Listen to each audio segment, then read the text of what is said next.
semangat. Pak. Kamu sudah pernah hari? Belum, Pak. Saya ini bagi belum ya? Baik, kita siapkan hati batas untuk berdoa.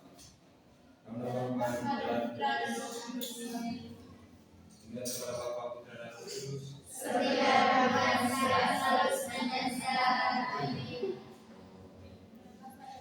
Baik.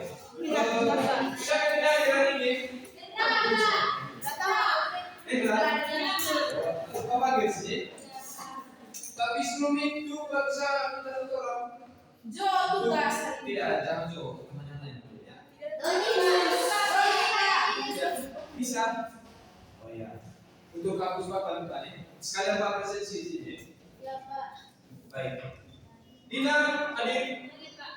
Lami. Dewi hadir. Ersi. Ila. Hadir, Pak. Anjeli. Hadir, Pak. Lisa. Hadir, Pak. Vera. Hadir, Pak. Angeli. Hadir, Pak. Nasti. Sani. Asni. Kiara. Yasni. Yani. Berarti ada semua ya? Iya, Pak. Kamu juga oh, Sama Pano, Pak. sama adik kamu. Oh, sakit berdua. Pano, Pak. Sudah. Kamu bisa bilang adik Jo, adik Asni bisa bilang Pak supaya estetik Pak lihat ya. Belajar ya. Oke. Pak, dia pegang HP, Pak. Ya sudah kita siapkan. Kamu sudah siap mengikuti pelajaran pada hari ini? Siap. Baik, ini sebelum kita memulai pelajaran kita pada hari ini, adik-adik, kita lihat ya. Ya, Pak. Oke, berdiri semuanya, semangat.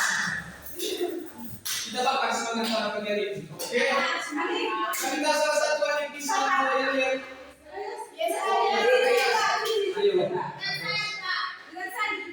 Bisa satu orang. Satu orang sih.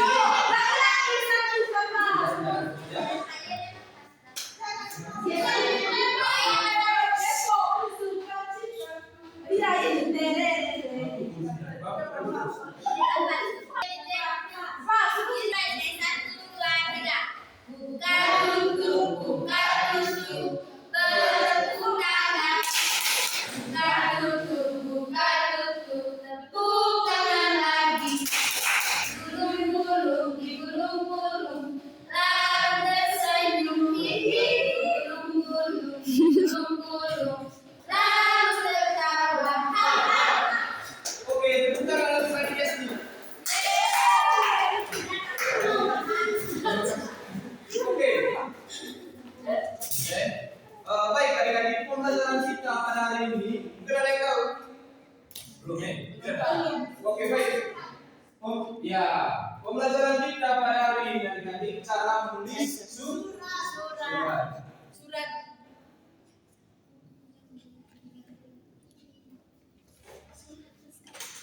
Baik Pak, boleh tanya dulu, kamu pernah tulis surat? Pernah. Sakit. Ya, angkat tangan, kalau mau jawab angkat tangan sepanjang dulu. Ya, adik Sandi. Surat cinta. Kenapa? Jujur, adik bagus. Surat sakit, Pak. Sakit. Adik Vera. Surat tadi hitam. Oh iya, adik Vera ya. Nasti. Ya, berarti kamu sudah maksudnya dari sebagian kamu sih sudah pernah menulis surat toh? Iya, Pak. Dan ada tadi macam contohnya adik Sandi bilang bentuk surat sakit. Terus ada surat cinta. Dua macam suka bilang bagus bilang. Terus ada surat untuk kita. Mana salah macam. Baik.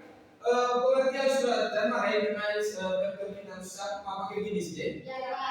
Baik, pengertian surat adalah sebuah pesan yang dikirimkan dari satu pihak kepada pihak lain melalui media tertulis. Baik, kalau surat itu adik-adik berarti dia menggunakan media tertulis.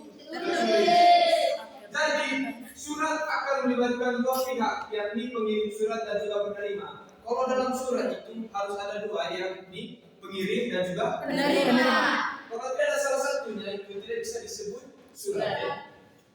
Baik, surat bisa berisi berbagai macam informasi, mulai dari undangan, bisa juga tadi pemberitahuan, contohnya pemberitahuan kalau kamu sedang sakit, bisa juga kalau di sini. Terus ada pun surat permohonan dan juga ekspresi perasaan, yakni surat cinta macamnya di diberikan. Maksudnya di contoh yang macam aja dibilang. Dan juga dalam kehidupan sehari-hari, surat menjadi salah satu konteks atau cara yang efektif untuk menyampaikan pesan yang baik, baik formal maupun juga non formal. Kalau formal di sini ada yang tahu formal dalam kata lain ya? Iya. Kalau non formal berarti tidak resmi. Terus contohnya kalau surat sekarang itu kita lebih berbasis elektronik ya, dan lebih cepat. Contohnya kamu pernah pakai WA? Nah itu contohnya surat. Misalnya kamu mau kirim surat kirim pesan ke dosen ke guru ya. Kamu tulis itu merupakan salah satu contoh surat tapi yang berbasis digital. Jadi bisa lanjut? Bisa. Atau ada yang ingin ditanyakan? Nah, adapun tujuan penulisan surat yang pertama memberikan informasi. Surat digunakan untuk memberikan informasi atau pesan secara tertulis kepada penerima. Yang kedua, mengajukan permohonan. Yang ketiga, memberikan pemberitahuan seperti yang pengertian tadi, contohnya pemberitahuan kalau kamu sedang sakit atau kamu ingin izin. Dan yang ketiga, itu memberikan mengundang seseorang. Misalnya, kalau kamu ingin mengundang seseorang di acara ulang tahunnya kamu tuh, atau ada acara apapun, kamu bisa mengirim lewat surat. Kalau dulu itu adik-adik, sebelum adanya teknologi sekarang, semua orang itu berkomunikasi, apalagi kalau jarak jauh menggunakan surat ya. Jadi kita tulis surat. Kalau dulu itu namanya ada sahabat pena ya. Kamu tahu, kamu pernah dengar sahabat pena? Pernah ya. Jadi misalnya contoh tuh, kita tidak pakai nama yang kita sendiri. Misal contoh, kalau kamu nama itu, kamu tulis saja misalnya kamu nama siapa gitu, alias, maksud alias tuh. Terus nanti kirim ke misalnya di Labuan, bapaknya teman sahabat pena. Dia juga tidak pakai nama asli, biasanya pakai nama samaran atau nama alias ya. Nah, itu dulu contohnya kalau kita ingin bertukar informasi. Kalau cara dulu, tapi zaman sekarang karena sudah dimudahkan oleh teknologi, jadi tidak diperlukan surat lagi. Iya. Adapun menyampaikan ekspresi atau perasaan, surat juga berfungsi sebagai media untuk menyampaikan perasaan atau surat cinta dari dia apa ya. Terus surat ini adik-adik dibagi atas dua jenis surat. Yang pertama itu surat jenis non formal atau surat formal atau surat resmi.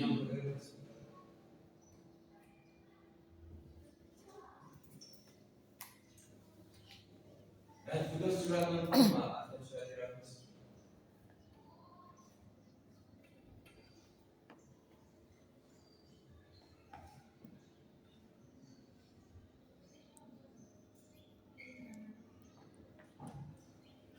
Baik, di sini Pak juga kamu salah satu suratnya, tapi karena layar kita rusak, saya coba tes. Baik, jangan marah ya Pak, pakai laptop saya bisa tunjuk kamu ya. Ini salah satu contoh surat. Mungkin ada bisa lihat Pak, Pak tunjuk di salah satu adik kecil. Nah, ini contoh suratnya. Di sini surat itu surat resmi, yang dimana kalau surat resmi itu dia ceritanya itu tersusun rapi dan juga sangat terstruktur, di mana macam contohnya ini ada nomor surat tuh, kamu sudah lihat tuh. Nah, yang membedakan mungkin ada yang tahu ada yang membedakan surat formal atau surat resmi dan juga surat non formal atau surat tidak resmi. Mungkin ada yang tahu apa perbedaannya? Ya, apalagi Tidak ada surat. Ya, apalagi ya? Tidak ada suratnya. Iya betul. Apalagi? Kopnya Pak. Oke, semua yang kamu jawab itu benar semua ya. Tepuk tangan. Oke, baik. Seperti yang kamu bilang tadi, perbedaan paling mendasar pada surat formal dan non formal itu pada penggunaan bahasa. Biasanya kalau pada penggunaan surat formal atau surat resmi itu menggunakan bahasa yang baku dan juga tersusun rapi ya, terstruktur, maksudnya tersistem. Beda dia dengan surat non formal atau surat tidak resmi. Biasanya perbedaan jenis surat juga menunjukkan tujuan atau penulisannya. Macam contohnya adik-adik, kalau surat formal itu atau surat resmi, biasanya ditulis atau ditujukan kepada lembaga-lembaga atau instansi. Misalnya kalau kita tulis surat di kantor, tulis surat misalnya kita membuat laporan itu susunannya itu harus rapi dan menggunakan bahasa yang baku. Beda kalau surat tidak resmi atau surat yang formal, macam kita buat surat cinta, terus surat undangan, terus kita buat surat untuk ke orang tua Kak, kita. boleh tanya? Boleh. Ini surat lowongan kerja gitu, surat apa itu? Surat resmi.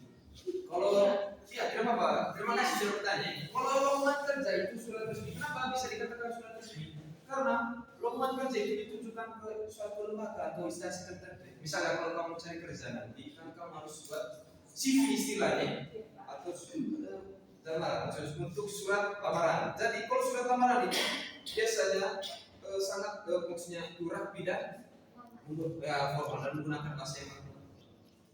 Baik, kalau kita masuk yang sekarang struktur surat ya.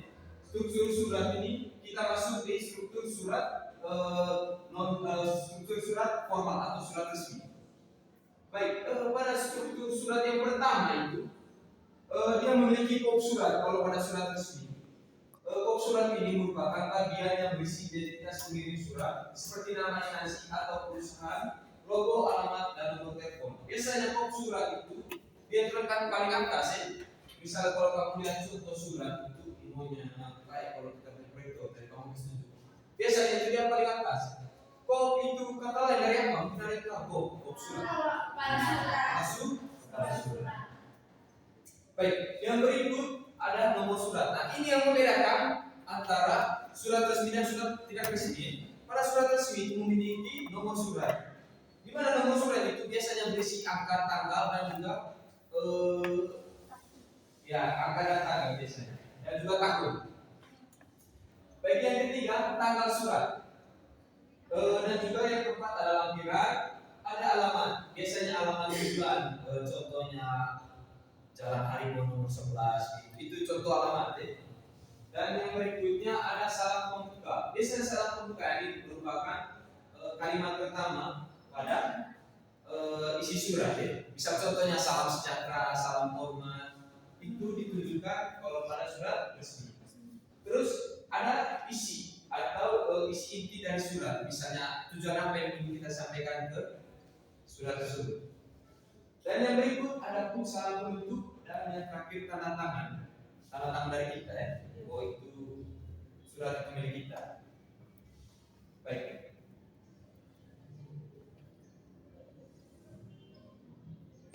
Pada struktur surat formal dan non formal ini hampir sama ya adik-adik. Yang membedakan itu contohnya pada yang macam ada yang jawab tadi nomor surat. Kalau di surat tidak resmi atau surat non formal itu biasanya tidak memiliki nomor surat dan juga ditulisnya tidak menggunakan kalimat yang baku. Dan hampir sama ya, seperti yang PowerPoint tadi ada beberapa struktur formal penulisan surat. Baik, sampai sini ada yang ingin bertanya terkait cara menulis surat? Atau ada yang ingin ditanyakan? Atau ada yang kurang paham? Paham. Betul. Berarti kalau kamu sudah paham, kamu bisa kasih tugas di kamu untuk dikerjakan hari ini. Iya. Bisa ya? Bisa. Semangat. Bisa. Oke, baik. Tanpa berlama-lama lagi, Pak langsung buat kamu dalam kelompok. Kebetulan Pak lihat ada teman ini kelompok 1, kelompok 2. Kamu pakai pilihan, kamu maunya bagaimana? Kalau misalnya contoh satu kelompok ini buat satu tugas atau buat masing-masing tugasnya? Buat satu tugas. Buat satu saja. Oke, baik. Di sini kamu tugasnya itu adik-adik, kamu siapkan satu kertas, bisa masing-masing kelompok satu-satu. Berarti Pak terima berarti ada 2 tugas ya. Di sini kamu buat contoh surat resmi dan tidak resmi bisa. Surat resmi dan tidak resmi bisa. Satu kelompok. Satu kelompok kamu buat satu tugas ya. Kamu kelompok 1 surat resmi, yang kelompok 2 tidak resmi atau non formal. Bisa? Bisa. Pak kasih waktunya 12 menit.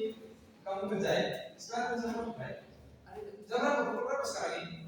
9 tepat, Pak. Oke, berarti 9:10 sudah selesai. Bisa? Oh iya, ada yang sudah mungkin? Ya, oh ya baik, ini kami. Lanjut, kamu lanjut kerja. Pas sudah lihat tentang progresnya kamu. Kalau satu sudah. Ini Pak. Semangat ya. Masih lagi. Oke, sudah? Oh ya, sudah mulai setengah progres. Baik kali-kali karena waktu kita sudah habis ya, karena sangat terbatas waktu kita. Pak Jo minta maaf karena terlalu banyak menjelaskan materi tadi sampai tidak bisa memberikan kamu tugas tadi. Baik, tugas ini kita presentasikan minggu depan ya. Nanti Pak minta salah satu utusan untuk mempresentasikannya. Terus ada yang ingin bertanya? Mungkin Tidak apa-apa yang saya mengerti. Oke baik. Kalau kamu sudah mengerti dan tidak ada yang ingin bertanya, kita tutup dengan doa ya. Kita siapkan nanti 4 tas untuk berdoa. Pujilah Tuhan kita Yesus Kristus. Sampai selamanya.